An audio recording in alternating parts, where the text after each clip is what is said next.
Healthcare advocates are rallying to let a Nevada senator know how they feel about possibly losing their health coverage.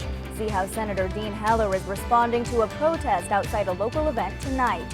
Plus, North Korea today test-fired a missile for the first time since President Trump took office. What the U.S. military is saying about the projectile coming up. Jacqueline? And dry weather hangs around for a little while longer, but rain will fight its way back into our forecast soon.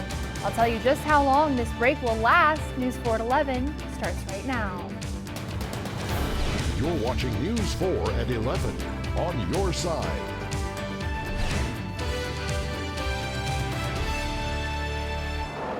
Good evening, everyone, and thank you for joining us tonight at 11. I'm Olivia DeGennaro. More than 500 people gathered in front of Planned Parenthood in downtown Reno this morning for a dueling rally revolving around funding for the organization. News 4's Diane Tao reports from the streets where hundreds demonstrated their beliefs. Hey, ho, ho, Senator Heller's got to go! Senator Dean Heller has said in the past that Planned Parenthood should be defunded. Hundreds stood outside the downtown Reno clinic in support of the organization.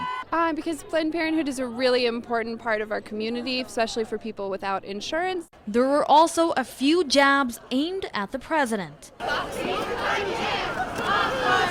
Some say it's her body, her choice. If I had to be in a difficult choice situation, I would like to be able to have all of my options open and not just something that somebody says I can do. It's important to be able to do what you think is right. There's a lot of people I know who need Planned Parenthood for just routine checkups and STD testing, and a lot of trans kids need it for their hormones, and that's one of the only low-cost places they can get hormone replacements. Whether you're pro-choice or pro-life, both groups are standing here peacefully, voicing their stance. You should control yourselves and not have sex if you cannot handle having a child at that moment. When speaking about funding for Planned Parenthood, abortion is often involved in the conversation. That's why some believe federal funding should be stripped away from the nonprofit. We were all in the womb at one point, and we want to protect those that don't have a say. Our life is in God's hands and not to be taken. This is murder. It's unborn babies that are just being snuffed out. Both sides may not see eye to eye, but they can agree that affordable health care should be offered to women. In Reno, Diane Tao. Thank you, Diane. Now, this was just one of many protests at Planned Parenthood locations nationwide today, and according to annual reports, Planned Parenthood receives more than $500 million a year from the federal government. Roughly 75% of that comes from Medicaid. And from one protest to another, dozens of demonstrators gathered outside at the Fallon Republican Party dinner tonight to confront Nevada Senator Dean Heller. Take a look.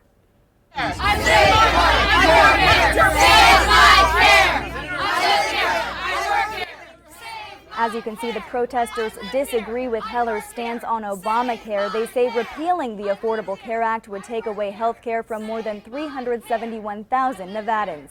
Among the demonstrators were Nevada doctors, health advocates, and patients who have benefited from Obamacare. And as you can see here, Senator Heller shook hands with a few of the protesters on his way into the dinner there, but he did not comment about the Affordable Care Act. The protest tonight in Fallon was the fourth Affordable Care Act rally held in Nevada this week. Earlier events were held in Las Vegas, Carson City, and Reno. And when it comes to Obamacare, Congressman Mark Amodei says it's unlikely lawmakers will completely repeal the health care system. During a town hall meeting in Winnemucca on Friday, Amodei said he, quote, doesn't believe Congress will repeal health care in its entirety, unquote. He says it would be easier to make a series of changes within different parts of the existing system. Amodei says the next policy must be subject to congressional hearings and require transparency. In national news, North Korea has launched a missile about 300 miles into the sea east of the Korean peninsula. This is the first missile test under President Trump's term. The U.S. military confirmed it detected a North Korean missile test and was assessing the launch. Officials did not provide immediate information about the type of missile launched, though. You may remember North Korea conducted 2 nuclear tests and several rocket launches last year. Back here at home, police are looking for a man who allegedly stole more than $1,300 worth of items from a Sparks beauty store last night. Officers say the incident happened at the Ulta store on Los Altos Parkway at about 5:30. They say the suspect left in a black Toyota 4Runner made between the years 2000 and 2005. The suspect is described as a light-skinned or Hispanic man wearing a plaid shirt, as you see there. His age is unknown, but if you have any information in this case, you're asked to contact Secret Witness, that number 322-4900, and as always, you can remain anonymous. Well, voting might be done differently in the Silver State in upcoming elections as lawmakers are facing unfounded claims of voter fraud. For the first time ever, lawmakers are considering a rule that would automatically register Nevadans to vote at the DMV. Voters sent a petition proposing the law to the legislature last year. Another thing legislators are considering this session, a bill that would send the top 2 primary election candidates, regardless of party, to the general election. Another proposed bill would require Nevadans to show ID in order to vote. Well, we had a nice break today from flooding and mudslides and all of the effects from recent storms, but we're not out of the woods just yet. Let's send things over to meteorologist Jacqueline Shearer with a first look at our forecast. Jacqueline? Your full forecast in less than 10 minutes. Olivia? All right, thank you, Jacqueline. Well, more than 40 local organizations participated in a speed dating type event today that connected prospective volunteers with Northern Nevada nonprofits. Organizers say this is the second event of its kind called What Can I Do? The goal is to have What Can I Do be a monthly event, each with a different theme. Organizers say the event is mutually beneficial because people are getting more involved in the community and organizations that need help are being connected with volunteers. I think it's amazing, and I think that that's something good that has come out of the election, is there are so many people who have stepped up and said, I want to help, what can I do? And we're just saying there's so much to do, there's so many things that need to be done, so let's show them.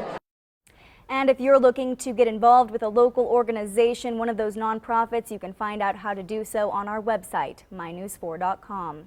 Well, all 19 of Northern Nevada's car dealers came together for this year's Reno Auto Show. The 3-day event is an opportunity for consumers to shop for the newest cars, trucks, and SUVs. It's happening at the Reno Sparks Convention Center all weekend, so you still have time to get out there. The auto show continues tomorrow morning from 10 a.m. until 5 tomorrow night. Well, still to come on News 4 at 11, the state wrestling championships were held today at Spanish Springs High School. Alex Margulies has the highlights of that and much more coming up in sports. Jacqueline? Well, if you have any cleaning up or any repairs to do after the most recent storms, you don't have very long to do it. Another system is headed our way by the weekend. All the details coming up.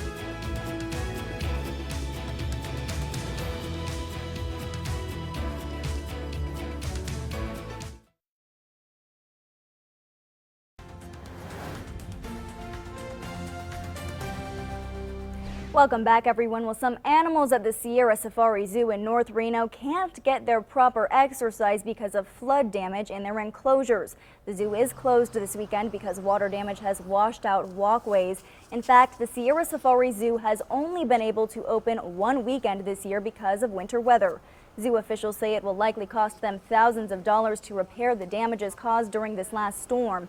They say their big cat run was hit hardest by water damage this week, and some of their animals like lions and tigers aren't able to get their regular exercise. I am very stressed, but I'm so overwhelmed with how much the community has expressed support in the last 24 hours. It's so heartwarming to know that they're there for us. And due to that and how many people are wanting to help us, we are working on setting up community days for the community to come out and help us for 1 or 2 days. And zoo officials are asking for gravel, granite, and dirt donations, and they are planning a day, as she mentioned, where people can come out and volunteer to help with repairs. For more information on how you can help out at the zoo, you can visit our website, mynews4.com. And while we are experiencing a break from the weather, some people are still dealing with some flood damages, as we just saw there. And if people are going to do those repairs, they're going to want to do it in the next couple of days. Isn't that right, Jacqueline? That's right, Olivia. But a nice break before the next storm. So we'll take whatever breaks we can get at this point. And it'll be nice and warm out there as you're making those repairs and cleaning up after these last storms. Perfect conditions, so it won't be too miserable out there. It's unreal to see that 62 degrees. I know, yeah. It felt kind of springy at times this past week. And you hit the slopes this morning. I did, yeah. It was great. Beautiful bluebird day. I mean, most of the times I've been on the slopes this year, it's been in the snow. I mean, it's been wet, it's been snowing, so to see the sun while I was out there today was absolutely beautiful. Had a great time. For sure. All right, what's going on in sports? Thanks, Alex. Well, still to come on News 4 at 11, a romance that developed between a shopper and his cashier led the two to tie the knot where they first met. The story behind a grocery store wedding right after the break.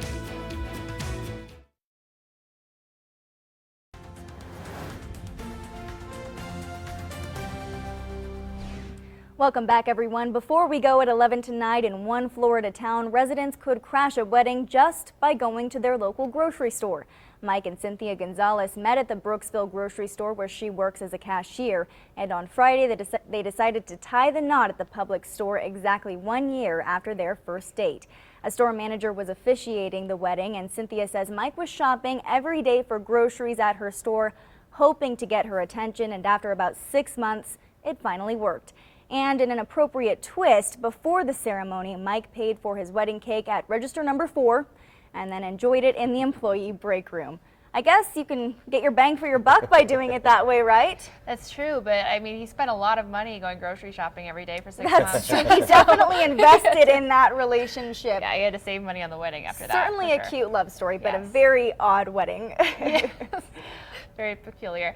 But you can get married outside for the next few days. Yes, not this not weekend. next weekend. You're going to see a little bit of rain though. We're looking at some nice warm temperatures, pretty clear skies, and then that rain returns on Thursday. You'll be aware of that. Be prepared. All right, thanks so much for joining us tonight at 11. Saturday Night Live is next.